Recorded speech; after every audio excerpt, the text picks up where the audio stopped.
Winning streak. Yeah, it's good. It's obviously something we're very proud of at the moment, but just keep chipping away at it and hopefully continue on. But there's still a lot of hard work to go and a lot of tough opposition coming up. So yeah, see how we go. It's hard not to get too far ahead of yourself. It's something we don't want to do, and we don't seem to do as a club. We seem to mention, Fags is pretty strong on that sort of thing. So he speaks about it and makes everyone aware of it. And I think it keeps everyone sort of in check and that sort of thing, which is good. It's one thing to have the coach say it, it's one thing to think it, but it's a harder thing to actually put into play. We're all here, agents on TV every day, and how difficult is it not to play ahead? Yeah, I don't know. I guess it's different for everyone, but as a group, it is new for us. Never really being in this position for a while, but we're obviously, we know what it's like to sort of be on the other end of it. So we're not taking it for granted, and just taking it as it comes, I guess. You guys haven't won 6 in a row since '07, but now if you keep winning, you're in that mix of the 2000s to 2014.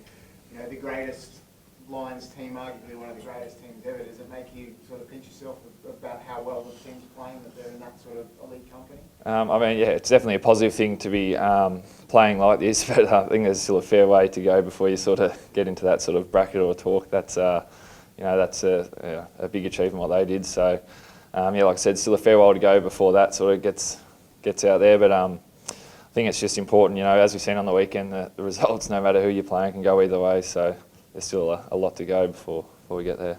Yeah, so just the other three, 2002, 99 and 2001. So they're the only ones that are ahead of you guys at the moment, and they're 7, 8, and then there's a massive one that you're never going to, no one's ever going to catch 20 in a row. But I guess it's an amazing turnaround for the team from where it was 12 months ago.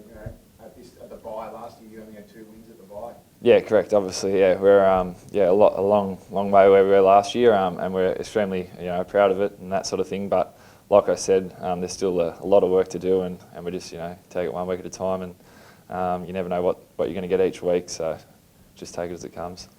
How much easier is it being a defender when you're not getting slaughtered down the back?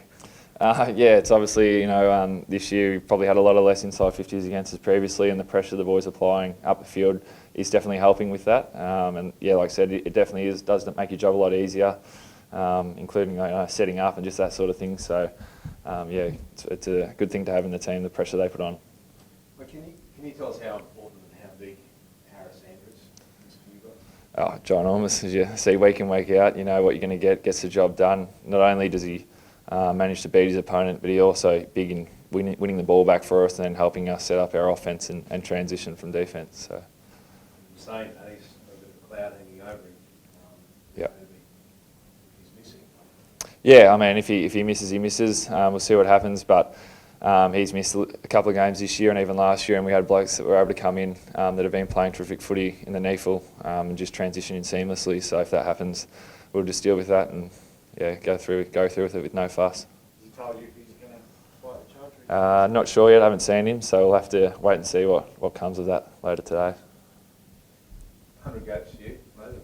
Milestone. Is it one that you could see coming, or is it just sort of popped up? Obviously, could achieve it this year, but it was just a matter of seeing what happens. You don't know what's going to happen in footy, injury-wise, form-wise, and that sort of thing. So, something I'm pretty proud of to achieve this week, but there's a fair bit to do. Like I said before, you can enjoy it and that sort of thing. And seeing Richie's celebration on the weekend for his 200th, is that something that you want to achieve? Obviously, it was a big week for Richie, and I was very, very proud of him as he would have been of that achievement. And definitely something. It's not all about that individual stuff in a team environment, but it's just something, that you can hang your hat on and be proud of when you probably look back over your career. And you being implemented into the leadership group this year, has that impacted your game at all?